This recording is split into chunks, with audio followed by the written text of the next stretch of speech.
Tutafungua Biblia zetu katika kitabu cha Marko sura ya 6 mstari wa 5 hadi wa 6.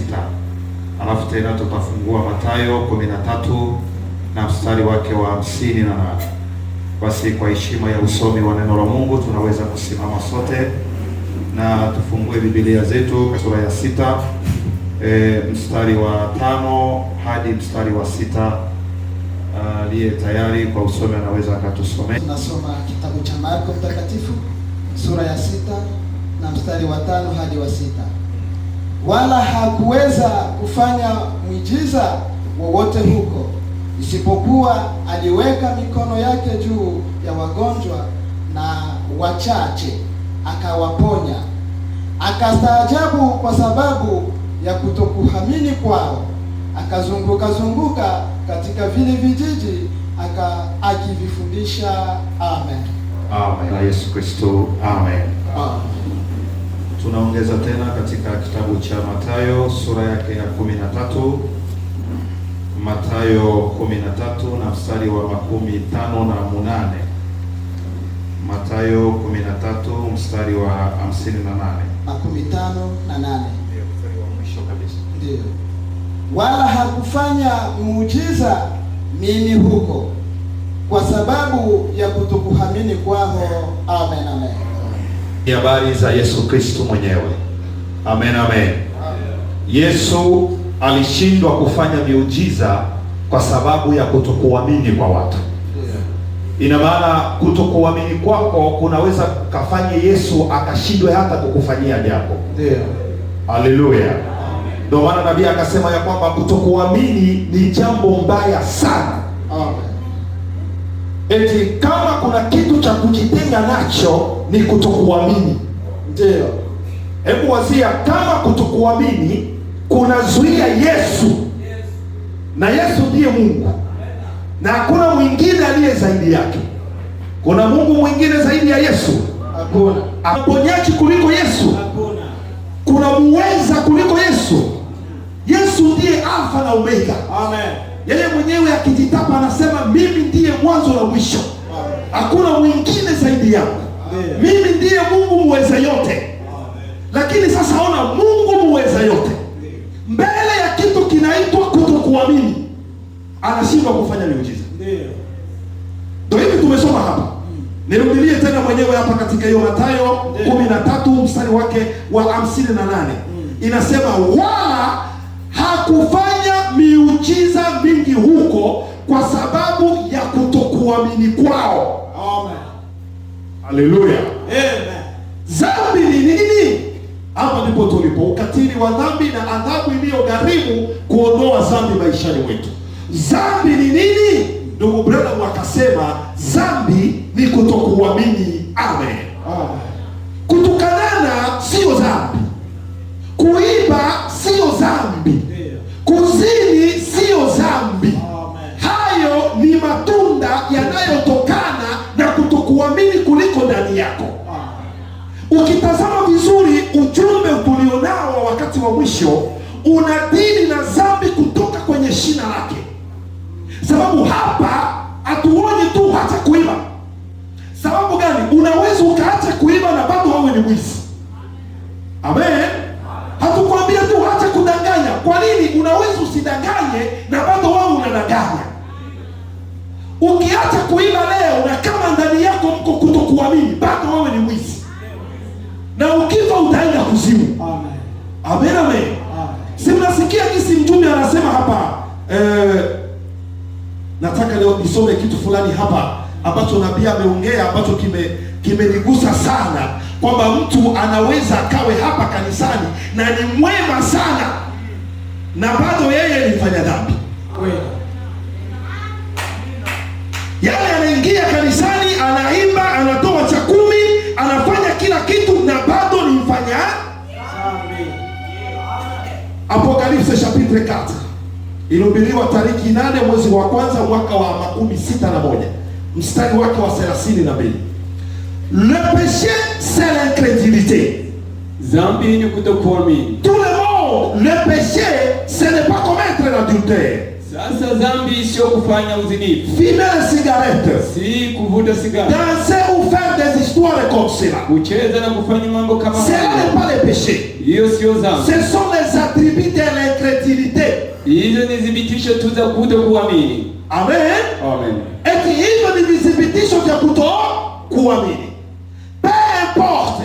Haijalishi. Si quelqu'un ne boit pas, ikiwa mtu anywe, ne fume pas, wala avuti sigara, ne fait pas ces choses, afanye mambo kama hayo, qu'il n'ait jamais prononcé une mauvaise parole, na hajawahi kutamka neno mbaya, qu'il observe tous les 10 commandements, na yeye anaheshimu zile amri 10 zote, il peut néanmoins être un pécheur, anaweza hata hivyo kuwa mwenye dhambi, un pécheur invétéré, mwenye dhambi, mwenye aziriki, mwenye dhambi mkuu, voyez, ndio infiété, pécheur, yeye mwenye dhambi kabisa, un grand pécheur au possible, yeye mwenye dhambi iwezekanavyo, s'il renie quelque chose de la puissance de Dieu. Amen. Ikiwa yeye anakana kitu fulani juu ya nguvu za Il Mungu, est un pécheur. yeye ni mwenye dhambi. Le mot pécheur signifie incrédulité.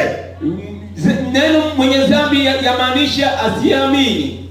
Sema amen. Amen. Mambo ya ajabu haya. Eti mtu anaweza akawa hajawahi kudanganya, hajawahi kuvuta sigara, hajawahi kuiba. Cha ajabu, anaheshimu amri zote 10. Il observe tous les 10 commandements. Anaheshimu zile amri 10 zote. Haleluya. Mungu abariki sana huyu mjumbe. Il observe tous les 10 commandements. Yeye anaheshimu zile amri zote 10. Il peut néanmoins être un pécheur. Hata hivyo anaweza akawe mwenye dhambi. Hata hivyo anaweza akawe mwenye. Kwa hiyo dhambi ni nini ndugu yangu? Na Biblia akatuambia dhambi ni kile kitendo cha kushakia neno la Mungu. Mungu anasema jambo, wewe unashakia. Mungu anasema jambo, unashindwa kulipigia amina. Mungu anasema jambo, unashindwa kulikubali. Wewe ni sawasawa na malaya aliyekule chini kukishe. Wewe ni sawasawa na mvuta sigara, mwizi ambaye hajawahi kuja kanisani. Kwanza wewe ni zaidi yake. Amen. Kutokuamini. Niongeze kitu kingine fulani hapa. Amen. Si mko tayari msikie kila ambacho nabii atatuambia? Mko tayari msikie mjumbe? Sikiliza kila ambacho mjumbe anasema. Let's experience. Ilihubiriwa tariki 2 mwezi wa 3 mwaka 48. Paragraphe 69. Votre foi, imani yako, est l'unique chose qui peut vous faire du bien. Ni jambo pekee iweza kufanyia mema. Votre foi, imani yako, votre foi en Dieu, imani yako ndani ya Mungu. Voyez-vous ce que je veux dire? Na nataka kumaanisha, sans la foi, bila imani c'est impossible. Haviwezekani. Bila imani haiwezekani. Maintenant croyez cela de tout votre cœur. Sasa aminini hilo kwa mioyo yenu. Quand vous passerez, wakati mtakapita, que vous allez être rétabli, kuna wazia kwamba utapata afya, et vous serez en bonne santé. Utapona, utakuwa na afya nzuri. Si vous ne croyez pas cela, ikiwa auamini hilo, si vous ne croyez pas cela, ikiwa auamini hilo, cela ne sera pas guéri. hiyo haiwezi kaponywa. Peu importe ce qui arrive, Haijalishi kumekuwa vous ne gani, serez pas guéri hauwezi kaponywa à moins de croire cela de tout votre cœur. isipokuwa kuamini hilo kwa moyo wako wote. Semeni amen. Amen.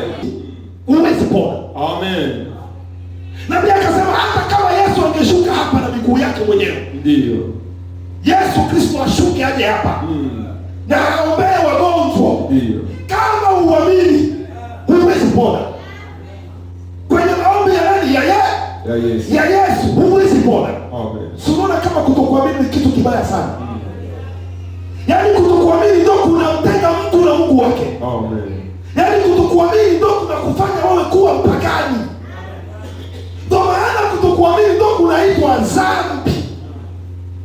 Na yeyote ambaye haamini tayari ameshahukumiwa. Si ndio maana ya Yohana 3:18? Eti ambaye haamini tayari ameshahukumiwa. Na huyo hawezi akaende popote na Mungu. Ndugu zangu, katika hii safari tulio nayo na Mungu, lazima uamini Mungu. Katika Ukristo lazima uamini nani? Ukristo unaomba kuamini Mungu 100%. Amen. Amen. Na Ukristo unaomba kusimamia kwa maneno yake 100%. Bila kujali kitu kingine. Maadamu ni Mungu alisema, simamia hapo. Yawezekana usione matunda saa hiyo hiyo. Yawezekana usipone saa hiyo hiyo. Yawezekana usipate jibu la maombi yako dakika hiyo hiyo. Lakini kama ni Mungu alisema, kama ni Mungu alisema, Amen, na sio wanadamu, simamia hapo. Amen. Mungu anashikilia neno lake. Amen. Ipo siku hilo jambo litatimia. Amen. Mungu si kama mwanadamu. Na hii safari ya Ukristo huwezi weza kutembea na Mungu kama umwamini. Maandiko yenyewe yanasema hivi kwamba bila imani huwezi kumpendeza Mungu. Sasa utakuwa na safari gani ya Mungu usiyeamini? Watu walioitwa na Mungu katika mwendeleo wa Ukristo, sisi sio wa kwanza kuwa Wakristo.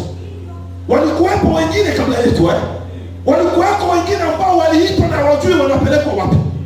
Ibrahimu aliambiwa tu, toka katika nyumba ya baba yako, nenda huko katika nchi ya ahadi, wewe nenda tu.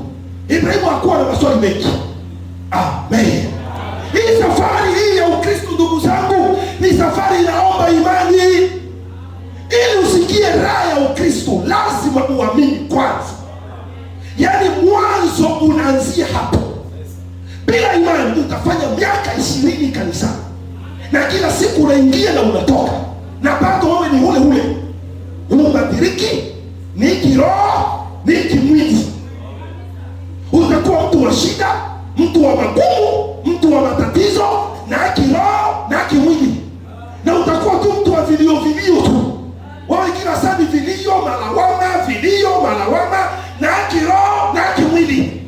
Tatizo yako ni gani? Hauamini.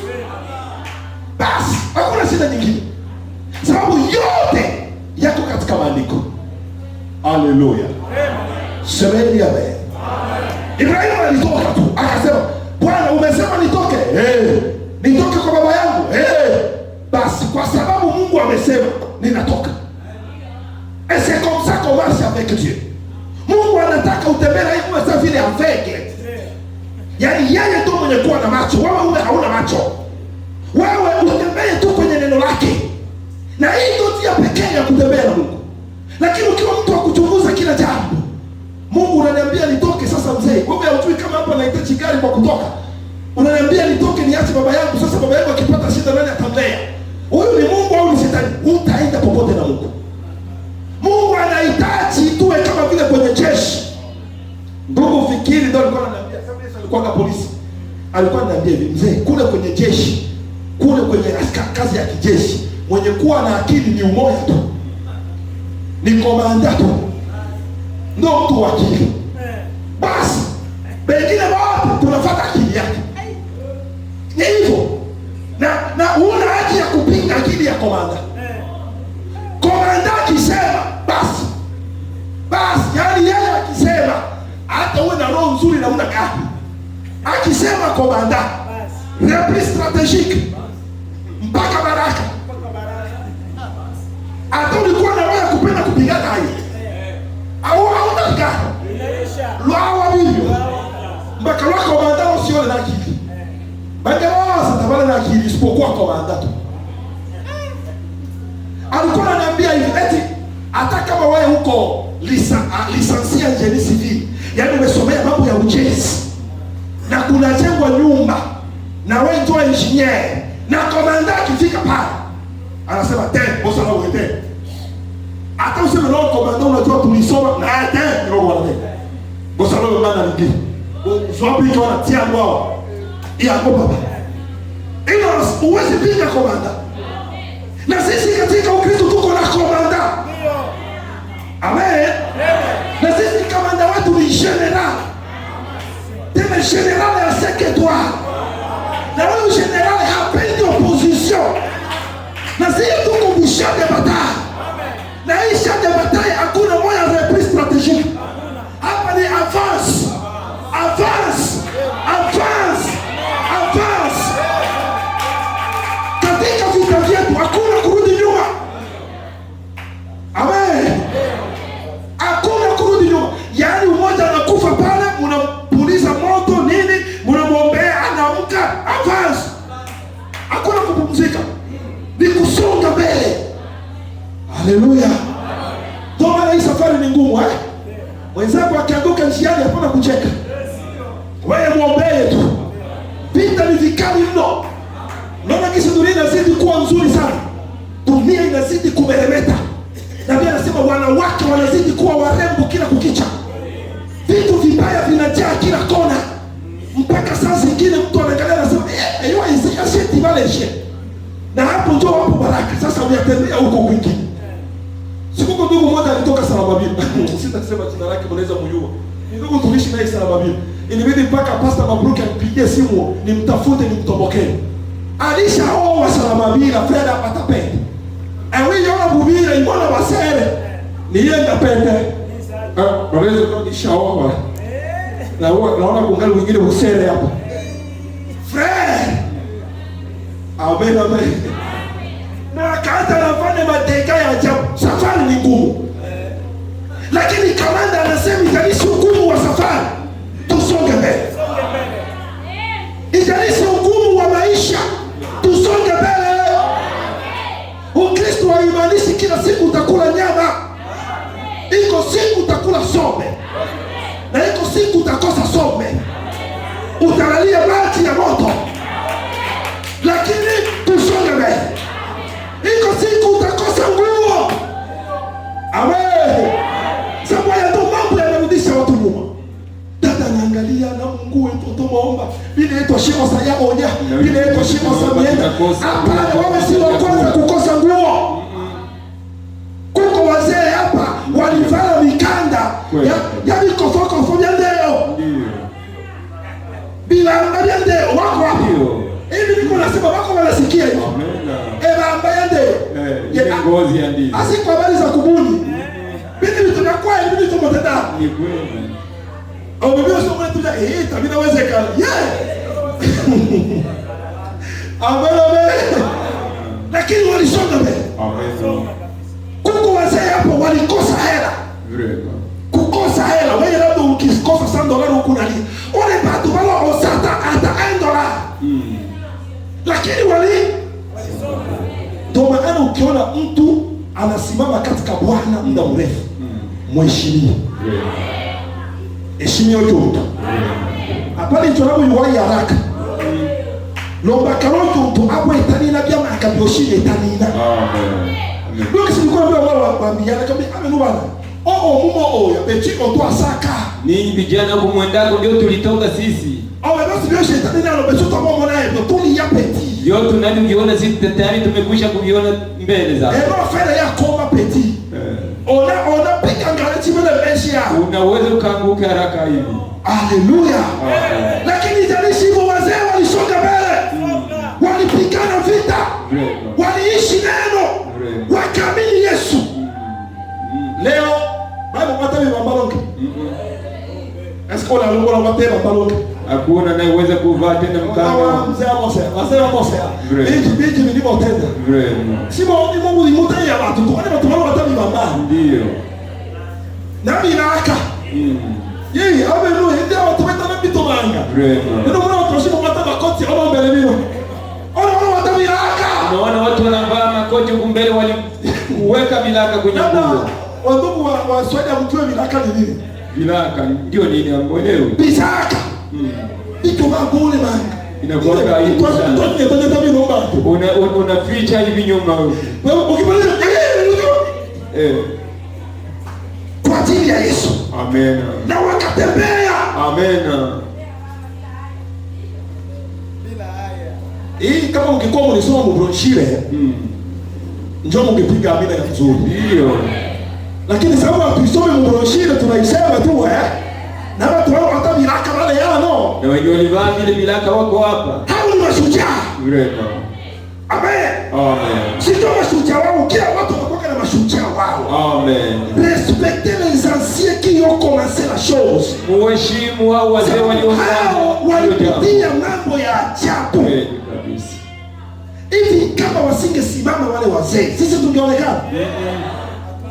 Sababu wakati mwingine wazee wakikaa chini wakianza kuona walioyapitia. Ndio watu ndole. Vrema. Bali Musaka okolo bala mpaka Kongo. Kweli kabisa. Kutoka na mguu mpaka Ubiri. Haiko habari ya kuunda. Ni habari ya kweli. Ndio.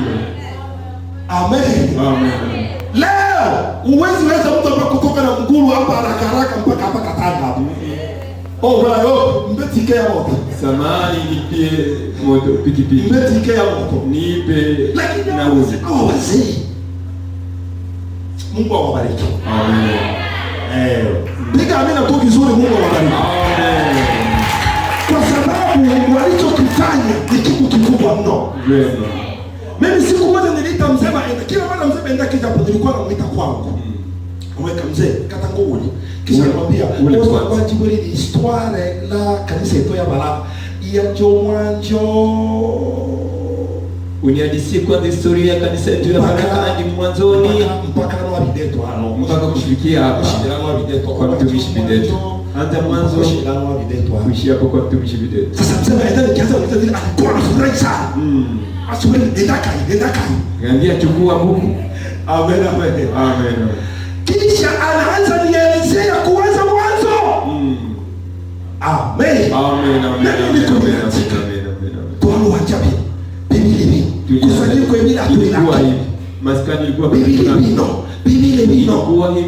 Ilikuwa hivi. Sasa wakati mzee alikuwa ananielezea, bwana anafanya kitu hivi. Anasema Mungu awe Mungu. Mungu ni Mungu. Amen. Sasa kwa maelezo yake, yani hiyo ilikuwa kila wakati. Akija tunakaa naye kule kwangu. Kila wakati akija mara nyingi sana. Akija ninamuita tunakaa nyumbani. Sisi wawili mule mwangu mule. Na yeye anajua nikishamuita mara ananiambia enda kai. Chukua. Anaanza ndio mzee alikuwa ananiambia mambo mazito sana. Ambayo niliona hao wazee waliyapitia. Nikasema bado watu Mungu awabariki. Mungu awabariki watu. Na hawa wadada pia Mungu awabariki. Amen. Sasa unaona hawa wadada wetu wa leo. Kama wangekuwa ile wakati. Bado wadada wanarobasha kabisa. Kama dada wa sasa wangeweza ile wakati. Amen. Lakini hata hivyo kitu cha ajabu. Hao wazee waliendelea. Walipambana. Ijalishi magumu, ijalishi matusi. Sababu kuna nafasi ndio kunaambia kwamba walisarauliwa na familia zao. Walitengwa na familia. Walionekana watu wa ovyo. Watu wasiofaa. Bibi kama vitu ambavyo havina akili. Mungu awasaidie hao wazee. Amen. Na Mungu awabariki. Amen. Na Mungu awape nguvu wasirudi nyuma. Amen. Hiki kitu walichokianza wakifikishe hadi mwisho kwa jina la Yesu. Na tuna uhakika hawatarudi nyuma. Nini ambacho kilisaidia wale wazee hadi wakatikisa baraka? Ndio tunataka ndio historia cha wetu. Amen. Amen. Basi tunasoma cha mjumbe na sana hadi chike chetu. Tuseme kwanza historia hapa kwetu. Haleluya. Kama mtu alipambana hapa kwetu, ndio tutatenda wewe. Kama mtu alipambana hapa tuseme kisi alipambana. Walishinda hapa, tutatenda wewe. Mwenye alifanya upate ushindi hapa tumseme. Wasomi wanasema taifa bila historia ni taifa la kukufa. Na sisi baraka aussi nous avons notre histoire. Nous avons nos hommes qui ont combattu pour cet évangile. Tuna watu ambao walipigana juu ya ujumbe huu. Pour que le message soit prêché. Kuna watu waliopambana ili ujumbe uhubiriwe. Kuna walifukuzwa makazini. Amen. Bwana wabariki. Amen, amen, amen, amen. Na tutawabariki kwenye mimbara hii.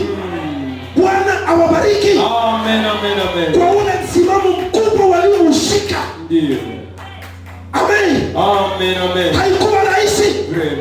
Ilikuwa ni hali ngumu. Na zaidi hapo wazee walipendana. Walikuwa kitu kimoja. Waliheshimiana. Kila mtu aliheshimu mwenzake. Wakatikisa baraka. Watu wote wakajua Babrana wale wakale Shito. Kweli kabisa. Habari zikaenda kusini na kaskazini. Amen. Watu wakaona Mungu. Tukose kusema wazee wetu. Mungu awabariki. Amen, amen, amen. Nasema tena Mungu awabariki. Kuna nafasi zingine mnasimamisha kwanza wazee wenu. Mnawapa heshima zao. Parce qu'ils se sont battus ces gens-là. Walipigana watu hao. C'est pas moindre. Vraiment si rahisi. Oh, je t'aime. Aseme mnatoka mnaenda Kigogo, mungali mnafika, kurudi tena mnarudia baraka, na mnarudia. Mungu awabariki. Amen. Mungu awabariki hao wazee. Sababu kama angekuwa wewe sisi ndio woshite leo. Kama ingekuwa leo inasaka baraka loko mimi nafika Kigongo pa alafu unaniambia hivi ndio wala au mzee au wiki dispense hapo la Kongo yake, lakini wao wanatii ndio mimi mmoja yake na kuona Mungu alisema mimi mtoto ni watu tatu hata wacha tusifu watu wa Mungu jamani. Amen. Mimi kwa nini niko naongea haya kwenye hii mibara? Seseke diamati. Ndio vile Mungu aliniambia. Mimi Mungu aliniambia hivi. Kuna watumishi wangu. Lazima wapewe barua. Amen. Amen. Amen. Haleluya. Wakike na wanaume. Rema.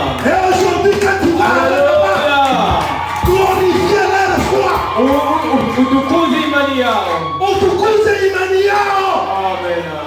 Useme mimi Mungu nimewabariki. Amen, amen, amen. Useme mimi Mungu nimejua waliopitia. Haleluya. Useme mimi Mungu niko pamoja nao. Haleluya. Tuko pamoja. Haleluya.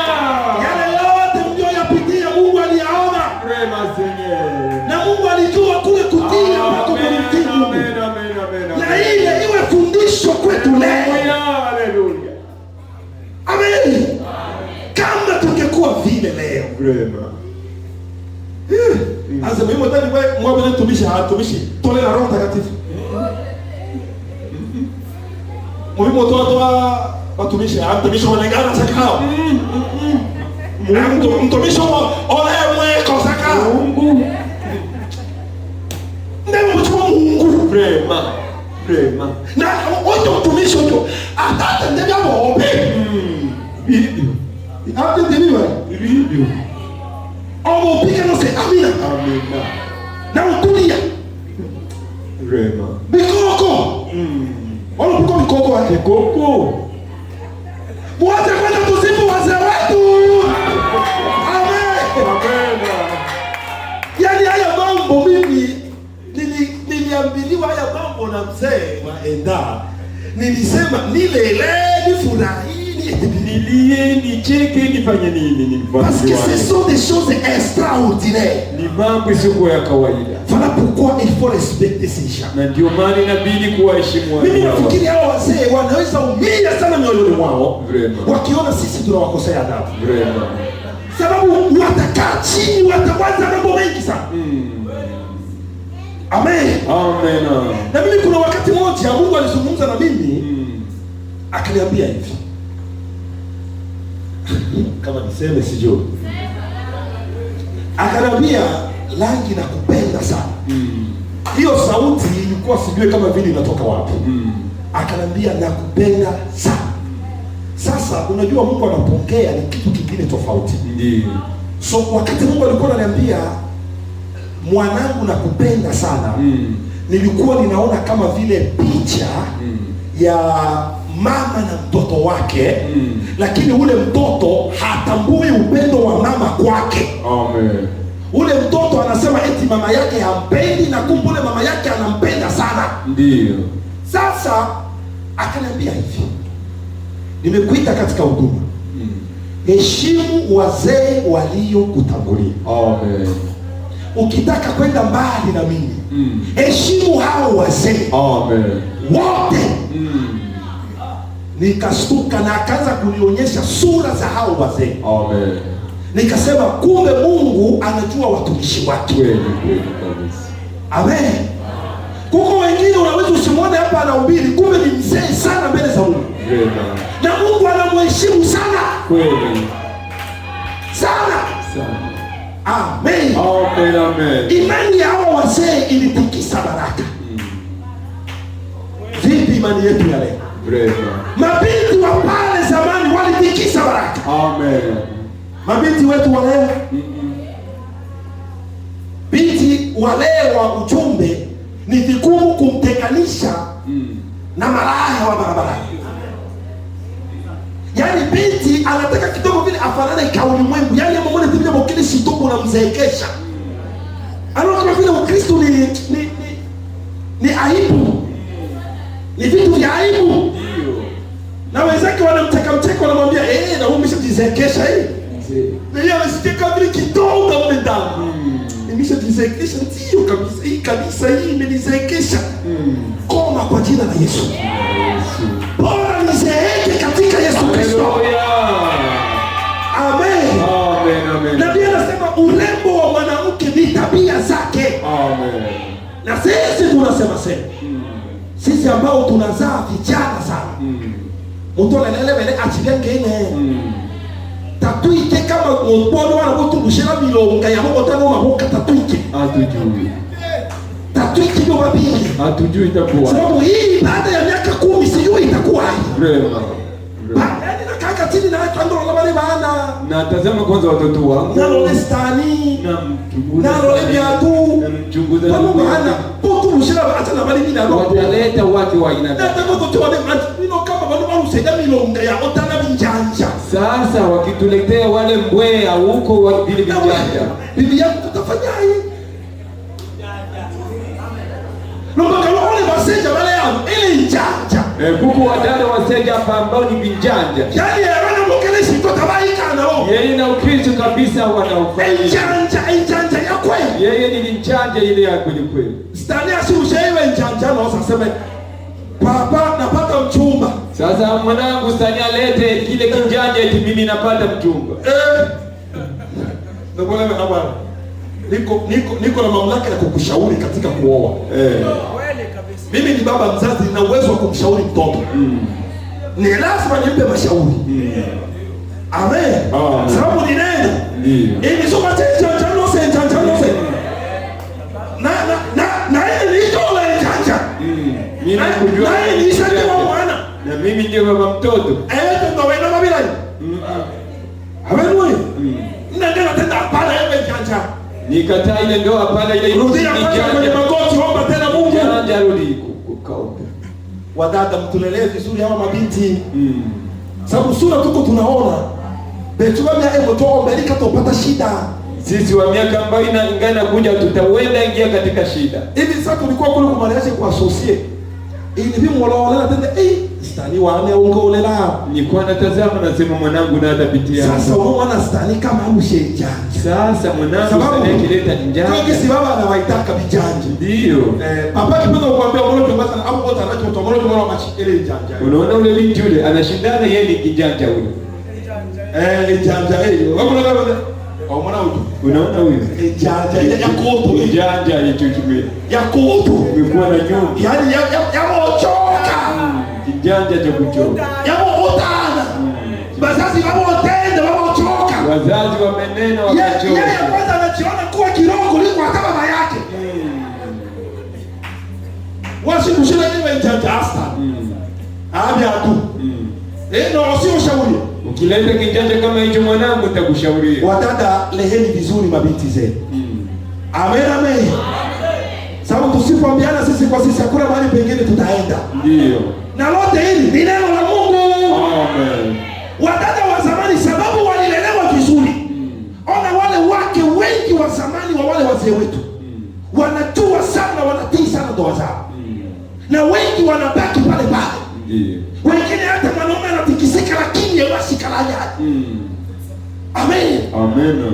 Bale mwenye mkilishi twele. Amen. Lakini hapa.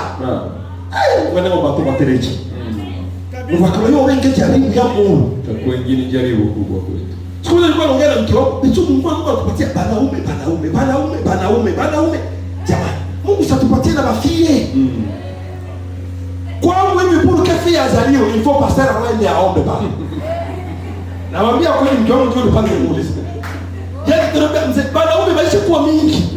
Utaomba Mungu tupate kwanza taka fie. Ndio mzee akaomba Mungu apatie binti kwa jina la Yesu, wape binti. Kristina na Buchu. Tunataka amua tabi. Ili kuzoea kidogo mwingine mwanaume. Kukaa kidogo mwingine mwanaume. Ita tena mzee kuyaombe. Amen. Sasa sie wa bagarso. Sababu bagarso ndio ile kazi vile. Ndio. Garso ile kazi. Kama basi ni mtoba mwenji. Yaani mbele achi mtoba mwenji. Kwa 6-7. Sasa mbona mbele achi mtoba mwenji? Miongoni mwa wao wako 6-7. Tatoleta watoto ni matatizo haya. Tatoli sio vinjanja chakuya na vinjanja miongoni mwao. Mungu atusaidie sana. Amen. Na wadada, Mungu awasaidie muokoke. Amen. Muwe na imani kwenye neno. Amen. Sababu ukisimamia neno la Bwana, Mungu atakupigania. Amen. Tatizo wakiwa leo huyo shimo la ndani lobe wewe. Ndio. Yeye binti ndio anatafuta Bwana yeye. Anamwandikia mpaka ma SMS. Kwa Facebook anachate. Anaanza kwanza Bwana kubariki. Mpendwa. Mpendwa. Baadaye anaongeza ulale usiku mwema mpendwa katika Bwana. Tena mpenzi wangu wa milele. Iba chimono. Hao ndio wanaotafuta mama. Lakini wadada wa zamani je, mlitafuta mabwana? Wadada wa zamani walikuwa pale wananyenyekea, wanatumainia Mungu ataleta. Amen. Na ndio maana Mungu aliwaletea. Amen. Haya yote kwa nini hawa wazee walitikisa? Ni kwa sababu walisimamia kwenye imani. Amen. Hawa wazee walikuwa wanakosa mengi lakini walikuwa na imani. Amen. Walikosa hela lakini walikuwa na imani. Amen. Walikosa magari lakini walikuwa na imani. Amen.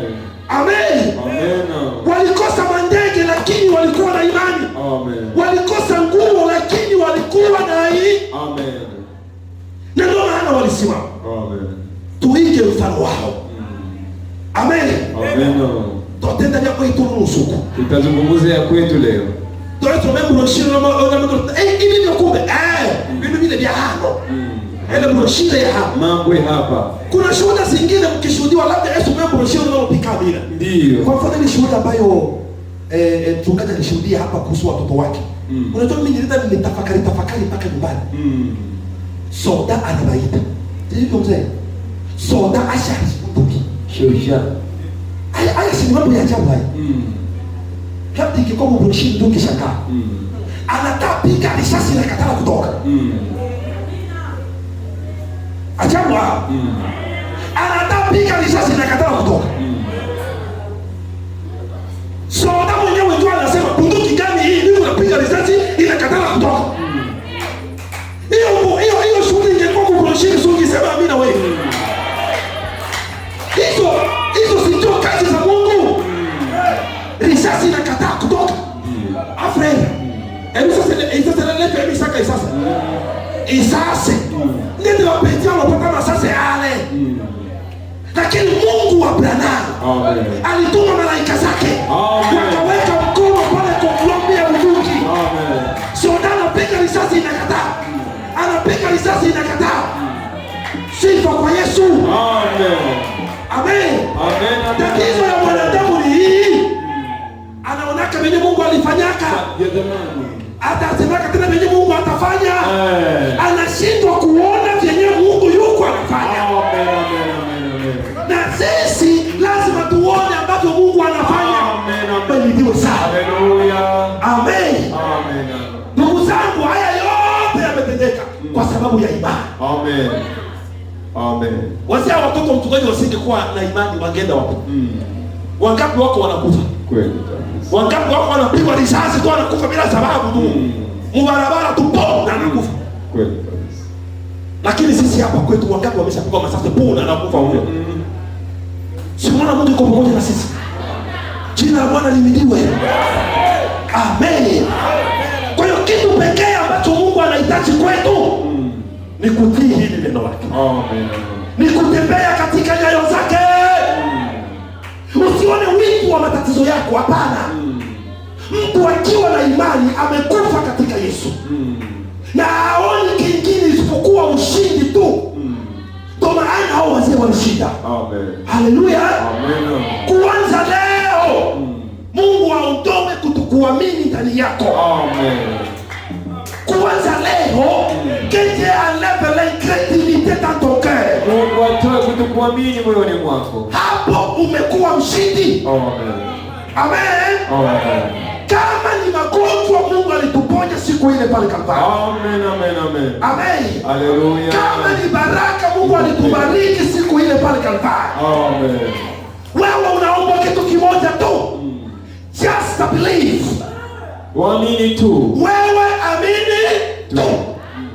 Na ukiamini tu Mungu atakutendea. Amen. Ndugu Branham kabla kuombea watoto alikuwa na kawimbo kaka alikuwa anaimba only believe. Only believe. All things are possible. Only believe. Amini tu.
Waliokuja wagonjwa Bwana waponye. Mahitaji mbalimbali kupitia neno la leo Bwana wajibu na ajaze imani lake ndani yenu. Hiyo ndio siri pekee ya sisi kujibiwa yote. Na Bwana ajaze imani lake ndani yenu. Ikiwa nazo pesa bila Yesu